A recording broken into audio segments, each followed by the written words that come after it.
And today's talk is on edible gardening with speaker Carolyn Ramsey. And Carolyn, you can start sharing your screen if you are able. Carolyn Ramsey is a master gardener volunteer with CCE. She's been a catalyst of growth and expansion in community and school gardens. Her special interests include teaching children, designing for habitat, growing unusual heirloom vegetable gardens, and edible landscaping. Carolyn believes anyone can develop a green thumb and loves helping new gardeners. Thank you, Carolyn, and welcome. Thank you so much. Just setting up my own screen so that I can see things properly. Good morning. I'm delighted to be here with everyone. I'm a longtime home gardener who has always enjoyed growing and eating food. And when we bought our new house about 12 years ago, I had infant twins, and there really wasn't time to put in a gigantic vegetable garden as I had in my dreams. So I looked at my husband and said, "Do you mind if I put a few sun gold cherry tomatoes and a little bit of kale and some herbs in with the existing small garden?" And he said, "Why would you put vegetables in with a perennial garden?" I said, "Because we don't have time to do anything else." And that's kind of how I personally started. And then I learned that there was a word called foodscaping, which is in fact edible landscaping. And today I'm going to walk you through a little bit of the journey and where I have evolved in designing, building, and studying edible landscapes. So let's start off with a definition a little bit of what is, sorry, things are across, there we go. What is foodscaping? The concept is within the context of your own landscape design, either one that you already have or one you're designing, it's adding edibles to that design. And the result is you can have something that's beautiful and that's also harvestable to feed your family. So we're basically taking what was ornamental plants and adding edible plants into the mix. And so this is a very different way of thinking about gardens.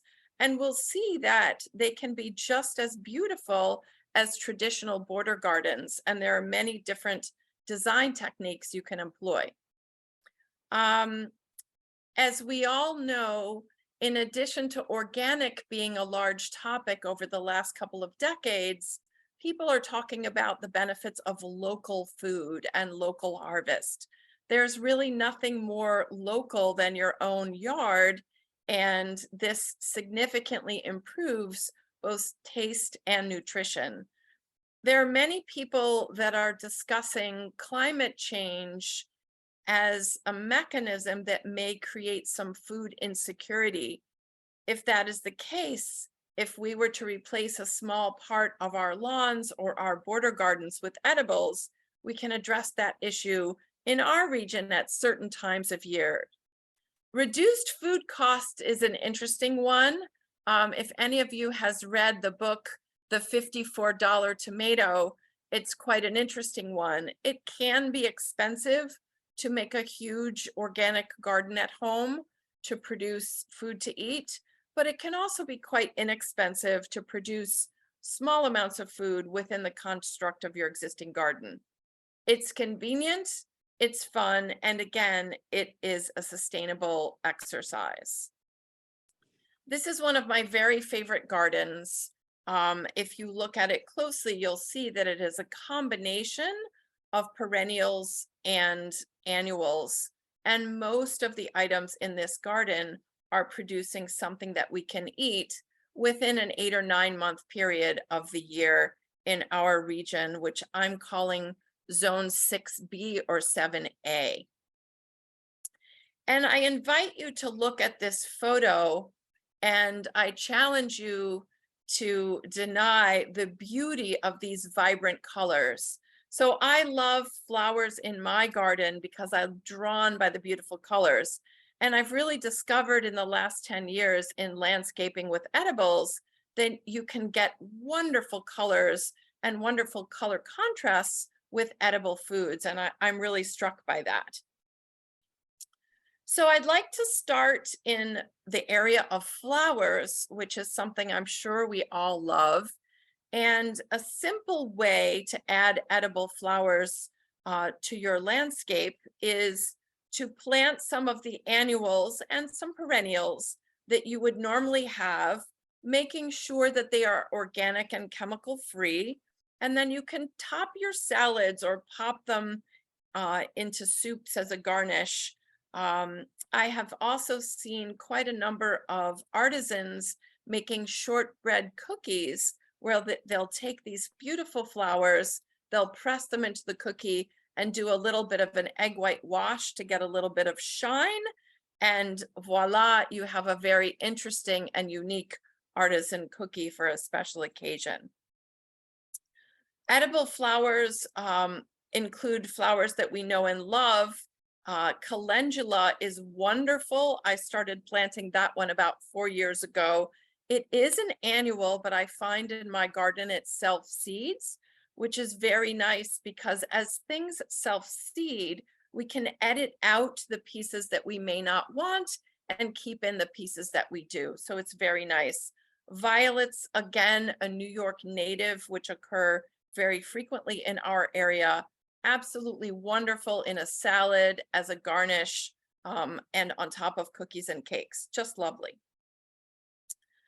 I'm going to go through quite a number of these edible flowers, and I'm going to showcase how they have appeared in home gardens and professional gardens so that you can get a sense of how this might all come together.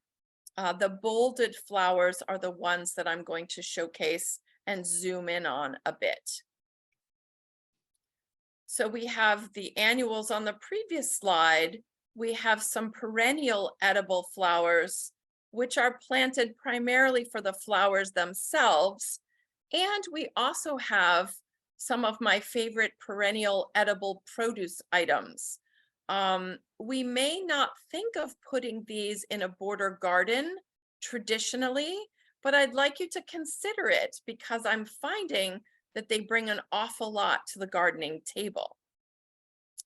And then we have annual veggies also for foodscaping, which can bring wonderful color and character. So starting with sweet alyssum, I'm nostalgic about this one because my father always planted it in my childhood home. And it's a wonderful, delightful smelling flower. It's great for pollinators, and you can eat both flowers and leaves. It's got a little bit of a peppery taste, not unlike another flower we'll discuss in a moment. But alyssum is wonderful as a border edge. It grows very easily from seed, which is one way to ensure that you're planting something that you can eat. And as you can see, here are 3 different examples of where someone has used it to edge a garden containing a lot of edibles. It works just lovely. Amaranth is a fun one. I absolutely love this plant in the right place. It is also growing frequently in our seed banks in our region as something you may know as pigweed. I believe there are 80 or 90 different types of amaranth that grow as annuals in our region. I like to select the ones with the very interesting leaves and brightly colored flower heads. Each one of these flower heads has behind it a small white, brown, or black seed. You would honestly need to grow a great deal of it if you were going to harvest the grain and use it. We did some with the children in the school, and we baked muffins, and the seeds were similar in effect to poppy seeds in a lemon poppy seed muffin, but adding a great deal of nutrition. And there's nothing more exciting for a child than to pick something and make something out of it that he or she grew him or herself. So amaranth is a great one for both color and a fun project with children. Basil is such a wonderful annual choice. In this garden, if you look carefully, you'll see there are 3 types. In the foreground, we have spicy globe basil, which I'm sure you're familiar with. I don't actually eat that one very much, but I love to look at it. If I need just a quick little sprig for cooking, I'll grab some, but I tend to have it more ornamental in nature in my garden. Just behind that, we have purple opal basil. There are now 8 or 10 different purple basils on the market where you can buy the seeds, and basil just sprouts easily in 4 or 5 days in a warm environment. Very easy to grow from seeds. I encourage you to experiment with this one and see what different kinds of rhythms you can create. Now, this gardener had limelight hydrangeas, well established for a long time, and white phlox, and said, I want to keep it calm, Carolyn, but I would like to add some edibles. So we put some dwarf zucchini, some lavender, and the basil in there. And what you get is a very peaceful effect, but quite a lot of edibles in the process. My favorite is the purple basil. I think the discovery of African blue purple basil 8 or 9 years ago changed my life. I love this plant because the leaves change colors during the season. They start out rather green and then they develop different shades of purple. They also produce quite a deep medium purple flower towards the end of the summer, and they're covered with pollinators. So as I see, this one is a win-win. I typically sow about 100 plants every spring, and then I make them flow in a river pattern through my garden. I absolutely adore African blue. Cardinal basil is a new one that I tried this past year. I found it's lovely, but it had a much longer time to bloom than I really wanted in a northeastern garden. Cinnamon and dark opal are 2 other dark hued basils, which are wonderful in the landscape. Now moving to a vegetable, which is also grown as a flower in a landscape. If you have a trellis and you're looking for something that will bloom and attract pollinators for months, highly recommend scarlet runner beans. They're absolutely fascinating. You can plant the seeds in mid to late May, depending on the temperature. You'll want to put them into warm soil. So if it's one of those chilly late May, wait a week. But they're wonderful. They attract all kinds of pollinators, and they're beautiful to look at. Let's talk about blueberries. Really, this is a plant I'd love to see us grow more in our region. First of all, it's native, and I think the more we can do to support the wildlife, the better we are. I will admit, you're not going to eat any blueberries if you don't cage them. So in our home garden, we have a section with 10 plants, and we have a mobile cage, which we assemble every year at the end of June so that we can enjoy blueberries for ourselves. But we also built a couple of very small hedges where the blueberries are dwarf varieties, and they're intended for the birds. This is a wonderful plant with 3 season interests. Blossoms in the late spring, beautiful berries midsummer, and an absolutely gorgeous red leaf in the fall. And you can use it to create hedges. It's a wonderful gift to your wildlife. Many of you may have heard of borage. This is an annual plant, quite robust, can be a couple of feet tall with a thick stem plant. It's quite nice because it self-seeds. So if you plant it once, you'll have it, and you can edit it out and make sure it's only where you want it. They say it tastes like cucumber. I find it quite mild, but it is absolutely an electric blue, and it's beautiful both in the garden and topping a salad or a soup. It also comes in white, but I tend to plant the blue because I'm looking for that pop of color. And we don't have a lot of blue flowers that are blooming like this at this time of year. Cabbages. what a plethora of cabbage varieties are available to us today. I grew up with just plain green and occasionally the red, but there are numerous varieties and you can plant them in many different ways. In the upper left here, we have a simple home garden with a couple of cabbages as color pops on the lower side of things. And in some of the other fancier gardens, you see the sky is the limit with what we can do with cabbages. I don't know if you're familiar with this plant. It's much more common in Europe than in the US. It's called cardoon, and it is a distant cousin of the artichoke, but it does grow in zone 6B and 7A. And we eat the leaves blanched and either warm with a small dressing or as a colder side dish. It is fantastic for pollinators. The leaves have a glorious shape which moves in the wind, and they have these wonderful purple-tipped flowers resembling artichokes at the top. I love this plant. Chard is a favorite of mine, and I think it's quite interesting because of all the different colors you can produce. In terms of this one, it's quite easy to harvest without disrupting the look, so it performs better in a formal garden. You can take a few outer leaves off of each plant each week, and it continues to grow from the center.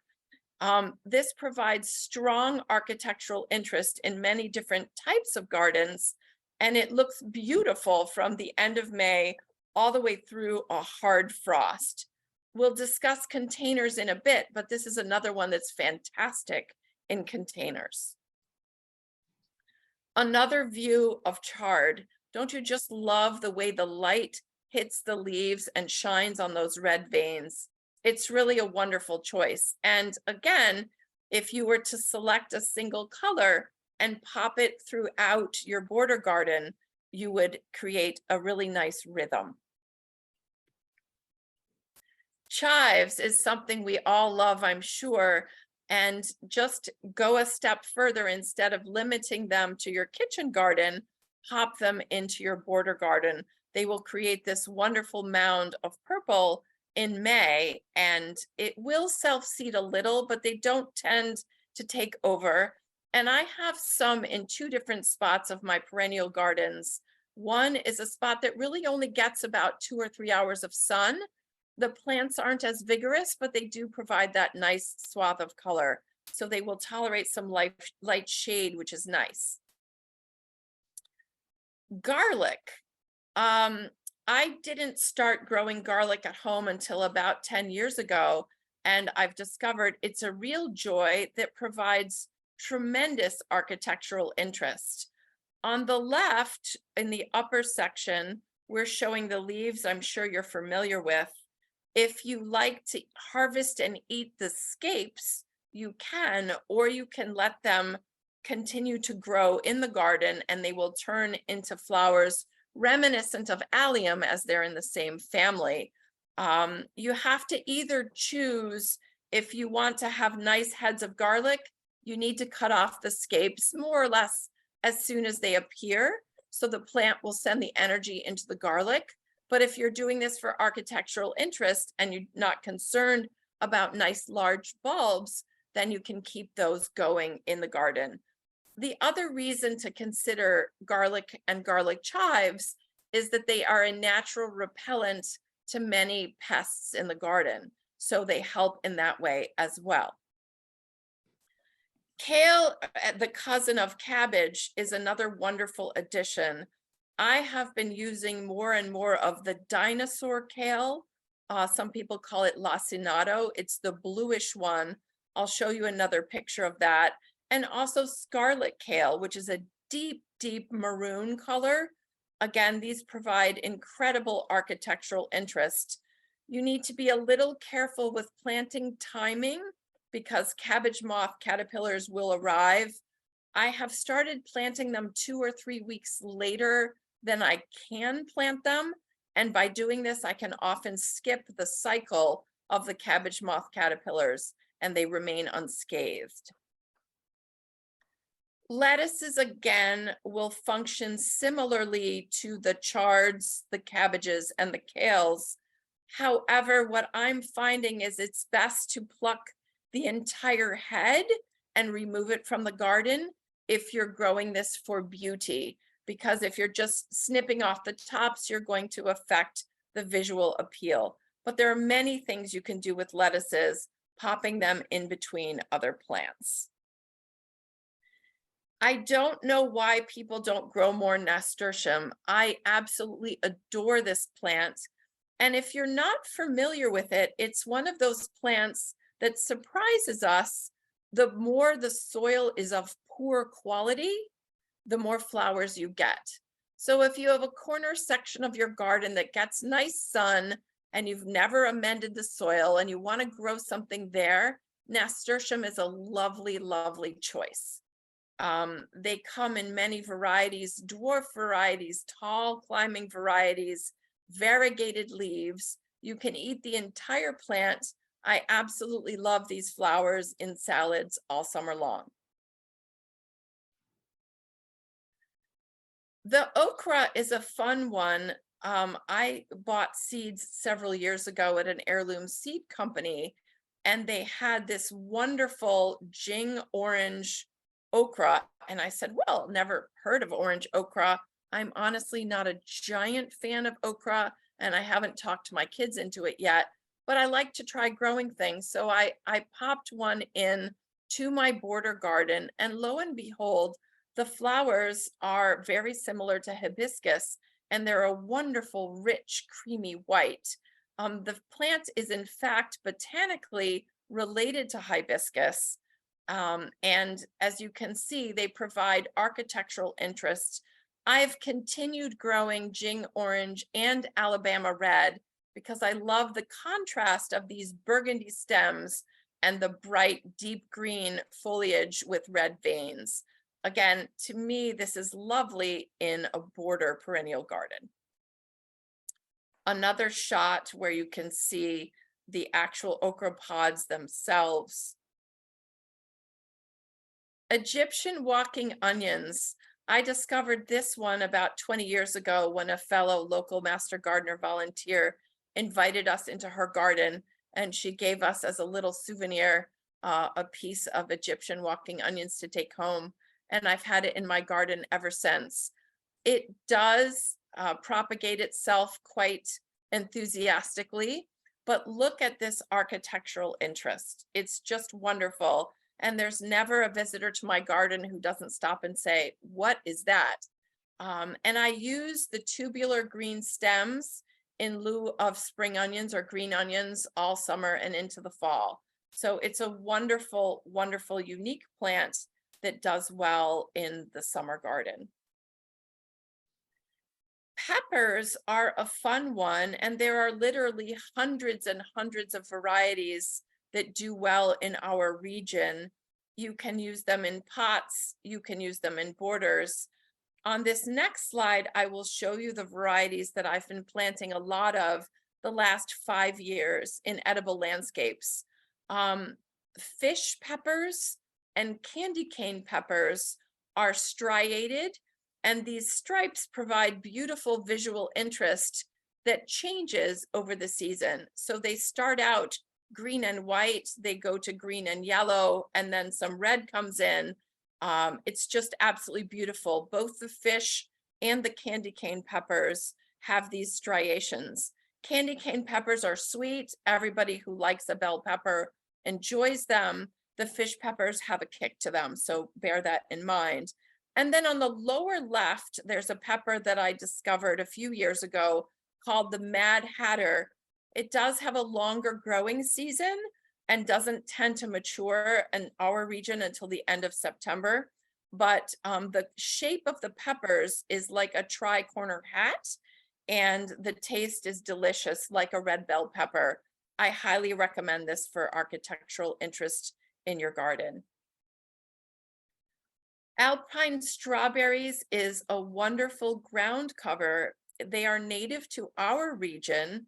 Although the berries are small, they're intensely sweet, they're lovely, and as we explore the concept of living mulches, this is a wonderful thing to edge the front of your garden. So we showed the annual flower sweet alyssum earlier.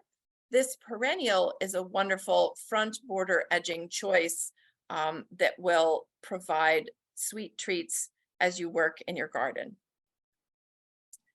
To discuss containers for a moment, when I was a child, containers were geraniums plus.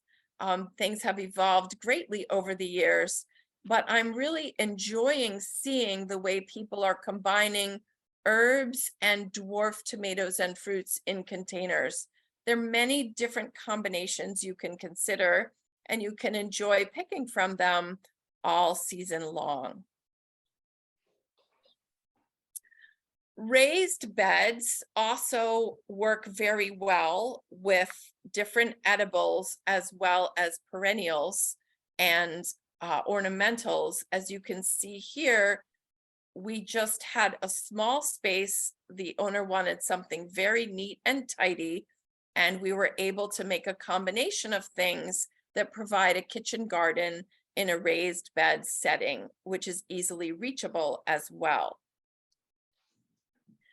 So here I wanted to show you a late spring garden. That beautiful leaf popping up on the left is the cardoon I mentioned earlier, wonderful plant. And it is residing happily with a number of perennials, the allium, the azalea, the peony, and the violas in the front. A lovely, charming look with the edible intertwined. I showed this one on my first slide. Absolutely love this. The client was looking for a very non-traditional kitchen garden layout with stepping stones.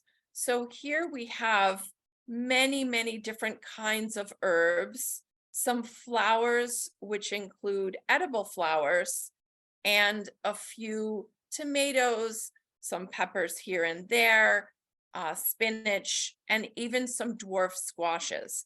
I just absolutely love the look created here. Another non-traditional garden. In this one, it's quite interesting how squished together everything is. It's a definite balance trying to make sure that your plants have enough air to protect them from airborne diseases. The airflow is very important, but if we're looking at different ways to use living mulch, here we have a number of greens mixed in with tomatoes and a couple of flowers, and of course the ever-present chives, and this worked very well. Absolutely adore this use of lacinato kale.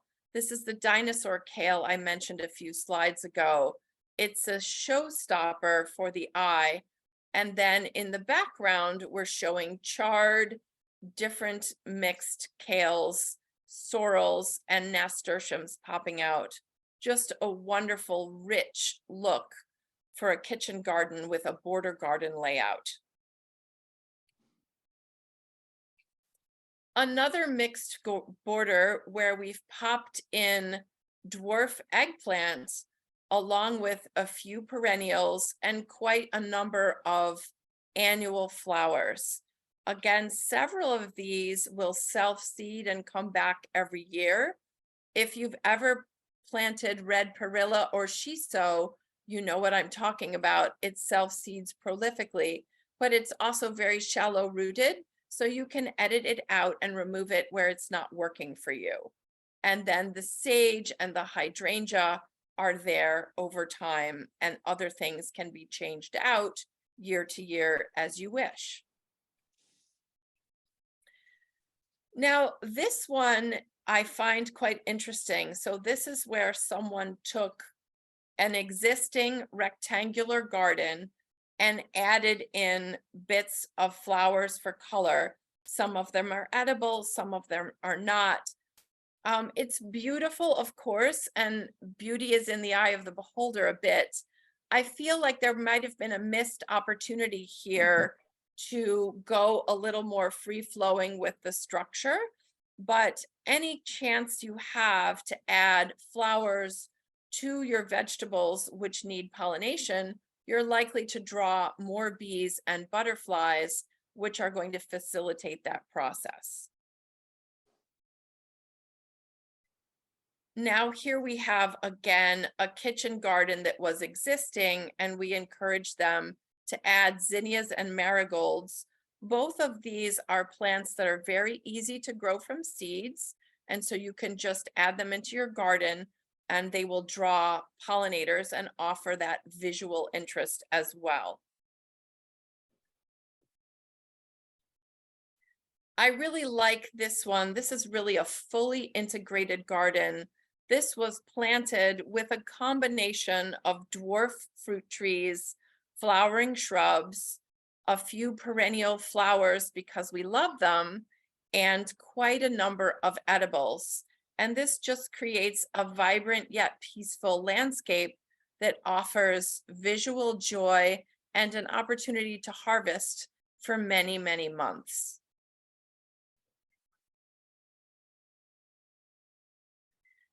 Here's another case where we started with a perennial border that was pre-existing, and we changed the front to edge it with perennial herbs instead of with annual flowers, and then popped in different edibles, including cucumbers and peppers, as well as other herbs. So I really love the way this one turned out as well. This reading garden really makes me want to grab a book and sit down just below that beautiful fig tree. Again, it's an array of mostly edibles and creating an absolutely beautiful space.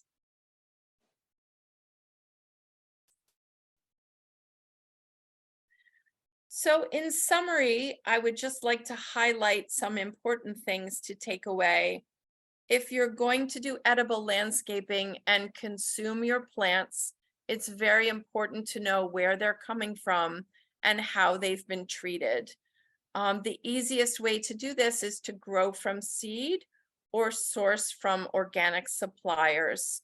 If you have plants in your garden and you're not sure already, if you wait a year to eat, this is probably a better bet as well. But you want to make sure that you're consuming plants that are chemical free. I would encourage you to start small. So if you're used to buying a particular annual flower that you like to pop into your border garden for color, maybe try Swiss chard this year instead, and the color will come from the stems instead of from flowers. Try for pops of color or texture, or try for the thriller as we do in containers, offering structure in certain locations, like the lacinato kale or one of the red ochras. In terms of choosing plants, it's not unlike choosing plants for any border garden. You want to look for colorful foliage or stems, eye-catching flowers, and think about texture and form, so you're able to combine it in a way that gives you joy. Thank you so much. Okay, Carolyn, this is Adrienne. I'm going to give some questions now. Sure. The first one is on shallow green roofs. Are there any suggestions? On shallow green roots. Roofs, R-O-O-F-S. Roofs. So someone is looking for plants that are shallow rooted and green? Mm-hmm, yeah. So for sure, lettuces are wonderful for this. There are many different varieties, but lettuces tend to have very shallow roots. I also like basil because it's fast growing, but it does have a deeper root system. But I would explore lettuces and arugula. Don't forget our friend arugula, especially the ones with the serrated leaves, provide wonderful architectural interest. Okay, thank you. Okay, next question. What do you do about insect infestation? So to be honest, I don't have a giant amount of experience with insect infestation in my gardens. I personally believe that the key is diversity of plantings. So the more different types of flowers and plants you have, the more diverse insects you will have. So you'll be wanting to plant flowers that attract ladybugs, for example. Ladybugs will eat aphids and so on. So I believe that the risk of insect infestation grows exponentially with monoculture, where people are growing a great deal of one thing and are lacking the diversity to draw different insects. My own garden is without any pesticides or herbicides of any kind for many years, because I have 4 children and pets, and I just didn't want chemicals on my property. And I have found that by planting a diversity of species, I do have some pests that come, but nothing that wipes out a crop. And I will say that I read a great deal trying to understand life cycles of pets. So it used to be that I would plant cruciferous vegetables like kales and cabbages and broccolis as soon as I possibly could in early May. What I learned in my region is that the cabbage moth caterpillar tends to arrive the 3rd week of May. And if I have young plants, they will arrive, they will lay eggs, and the caterpillars will eat them. So I've started planting those plants the last week of May or the 1st week of June, and I've largely been able to avoid that pest. I hope that helps. Okay, thank you. Do you have any recommendations for shady areas? For edible plants for shady areas? Yes. Yes, I've had, when you say shady, I mean, if you're in deep, deep shade, we're going to be in deep, deep trouble. But if you've got areas which have 2 or 3 hours of sun, or, at least light, I've had very good luck with lettuces, spinaches, kales, and chives. Thank you. Do you need to fence when planting edibles? Well, that depends. I think that if the pest is deer, the answer is probably yes. If the pests are rabbits and you have a very, very small garden, the answer is also yes. If you have a larger garden, I find that, so I have a larger garden and I do see rabbits every single night when I come home. And I see them nibble a little here, a little there, but they by no means decimate the garden. So it really depends what your pests are, whether you need to fence. Deer does seem to be a serious issue. Okay, thank you. Do you have to be concerned about potential soil contamination in a suburban area? And what would you do?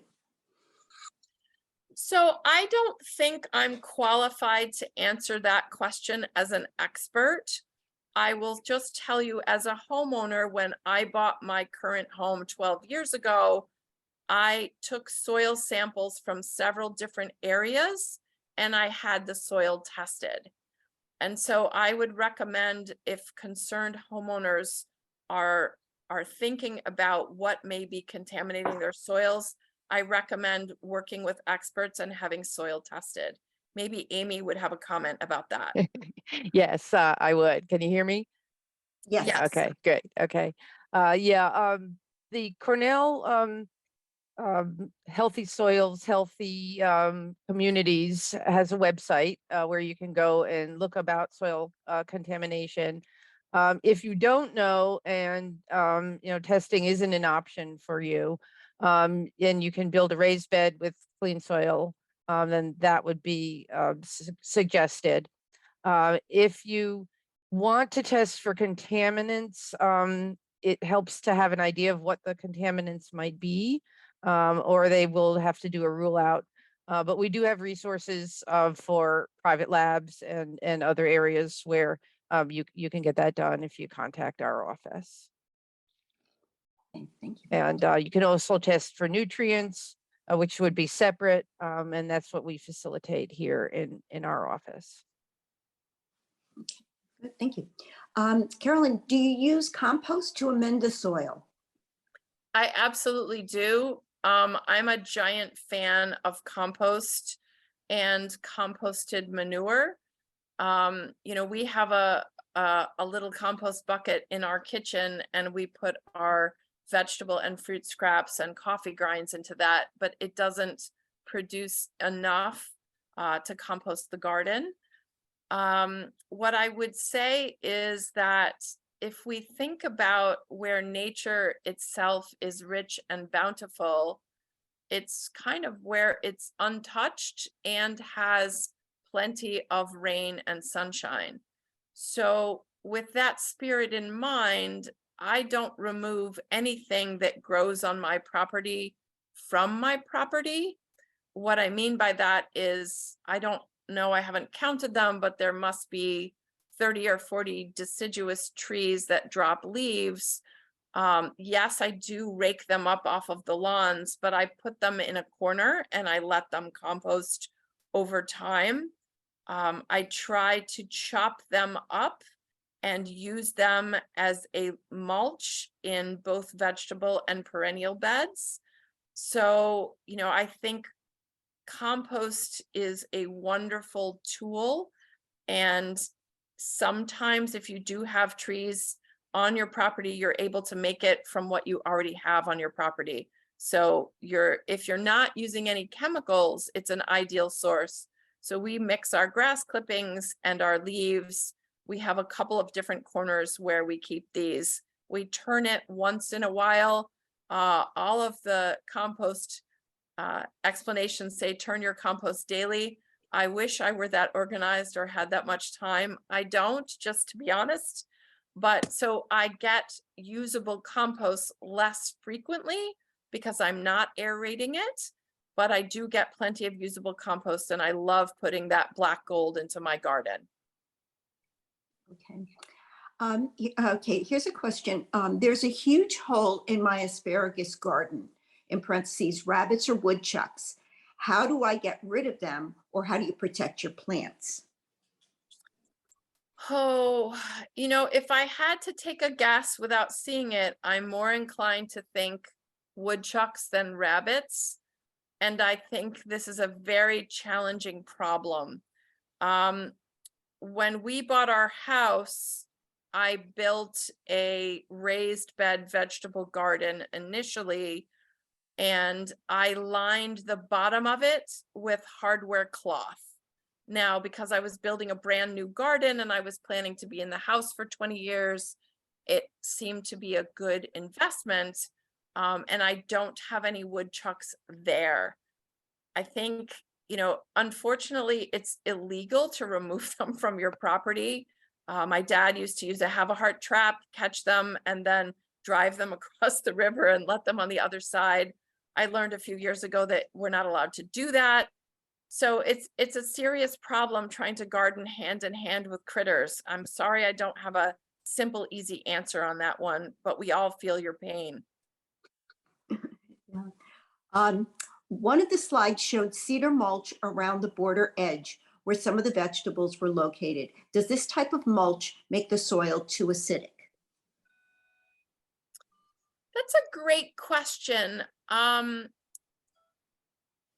I think, I don't know is the honest answer, but what I would say is that if you want to test your soil every couple of years and then add amendments to take it in a more alkaline or more acidic direction, that would be the best way to manage that concern.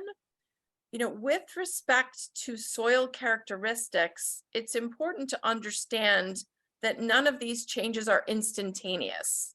So if you do have cedar and it is leaching acidic ingredients, it's a very slow process. And this is why if you've ever played with the color of hydrangeas, trying to change those that change from pink to blue by adding acid or alkaline materials. You know, you can add the alkaline materials, but you don't receive a color change overnight. It takes many weeks or months, sometimes even a year, for those alkaline or acidic ingredients to become one with the soil and affect the soil composition. Okay, thank you. And I have just one last question. Have you Okay. ever had any issues with voles? Yes, I have. I'll tell you a funny story. I have in my rectangular vegetable garden some pieces of wood that I use to walk through the garden without stepping on the soil so I don't compress it. And one year I was moving those pieces around and I put one to the side, kind of leaning against the fence. And then I had to go inside and take care of something. And that was there for a couple of days. The following weekend, I went back to reorganize the boards. And behind that, probably it was 8 inches wide and 6 feet long, behind that board were several half-eaten cherry tomatoes and a little bit of green this and a little bit of green that, and 2 very teeny tiny voles. So they had gathered their lunch and were eating back there. You know, again, the pests do live with us. And because my personal philosophy is not to use chemicals, I try to work with it. Of course, there are times when they do so much damage that you want to tear your hair out, of course. But yes, if you're dealing with voles, they can sometimes steal your produce itself as well as burrow underneath and eat the roots. It can be an issue. I'm sorry you're dealing with that. Okay, thank you, Carolyn. Okay. Hey, thank you, Carolyn. That was wonderful, as always. And I wanted to just make a comment about the mulch. Most mulch materials don't make much of a change to soil pH. It would be more of the case of the organic matter. But your idea of getting a pH test done, I think, would be what we would recommend for sure. The only way to know where it is and what you might be able to do about it is to know what level your soil is standing at. Regarding animals, yeah, they are a difficulty for sure. And if you're not into trapping, which is unpleasant, and then dealing with them is probably what you would need to do. Okay, I'm going to share my screen just one last time, and very quickly, because see where there we are. We hope to see you next month. I just want to close us out now. We'll be doing hydroponic gardening at home Wednesday, March 8th, 2023 from 10 to 11 a.m. with Hillary Jufer, who's our horticulture program manager. And I would like to thank everyone who has supported our series and has as a donor, and your gifts sustain our programs. Thank you again. Thank you. Okay. And Adrian, are there any other questions that we should follow up? We have a few more minutes if people have more questions. I don't have any in the Q&A. Okay, great. Okay. Well, what we will do is we'll put together a resource list. We are recording the session, and we will get it up on our website. We'll take a little while to edit it. We're just about there with our January one of posting that. So do keep an eye on it, and we'll let you know. And let us know if you have any questions or concerns or suggestions for talks you'd like to hear. Thank you so much, and we hope to see you next month. Take care.